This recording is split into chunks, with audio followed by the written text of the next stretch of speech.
Lods, meron naman tayong ginawa isang Green Trust Nebulizer. Ang Green Trust Nebulizer po, ang complaint ng may-ari, umaandar, walang problem. Walang problem na, umaandar nga eh. Walang problem eh. Pero dinala sa atin kasi namamatay pag gamitin. Umaandar, pero maya-maya mamamatay. Minsan tuloy, minsan mamamatay or humihinto. O yan, humihinto. So, bago ko binuksan, plug-in ko siya at tinakpan ko dito. Yun nga, humihinto siya dahil parang barado siya. Barado, pag nilagyan natin di parang naging barado. Baka doon sa hose niya. Pero hindi, kasi binuksan natin. Ayan, diba? Yan, umandar siya. Pero hindi na siya humihinto at malakas ng hangin.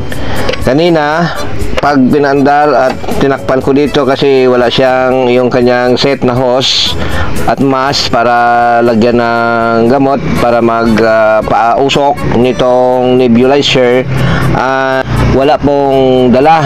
So ang ginagawa ko na lang dito, parang ginagamit siya, tinatakpan ko na lang dito para mabawasan yung lakas palabas ng hangin. Ngayon, ang napansin ko, pag pinigilan ko dito ay humihinto siya. So binuksan natin, ito ay sarado na, tapos na, nagawa ko na.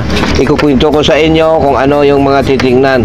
Kung ganyan, titingnan natin dito, tapos maya-maya humihinto na. Pagbukas, tiningnan ko yung motor kasi mainit yung motor. Tiningnan natin ngayon, yung inamoy-amoy, yung coil, wala namang amoy sunog, basta mainit yung motor. Ngayon, nakita natin doon, nilagay ko yan sa picture dyan,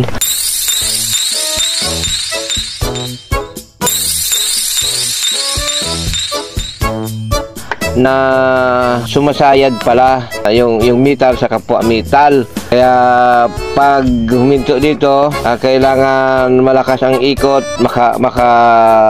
kaya ng motor lampasan yung or labanan yung pagsasayad ng metal to metal. Pero pag napigilan dito, siyempre nababawasan po yung cycle ng ikot ng motor. So pag uminit na, sumasabit siya or tumitigas yung metal to metal kasi umiinit. At nung tingnan natin, merong sayad. So ang ginawa ko lang doon ay pinantay ko lang yung pinantay ko lang yung dalawang metal na may bakas ng groove at para madulas na siya, pinantay ko at binawasan ko yung nasa ako sa liha para po umangat siya ng konti doon sa kanyang sinasayadan. So sa Tagalog, sa Bisaya, yung sayad ay bagod, nagabagod siya. Sa Tagalog, sumasayad siya. Sa English, crazy for you. Kasi yung sayad, medyo may tama. Crazy for you. Alright, so ganyan yung kanyang problem. Sumasayad siya kaya humihinto. So nagawa na natin at testing na natin. So wala na, ayan o. Diba? Tuloy-tuloy na siya, oh. Hindi na siya humihinto kasi nawala na yung nadula na ang bagod, nawala na yung sayad. So it is now not a crazy for you.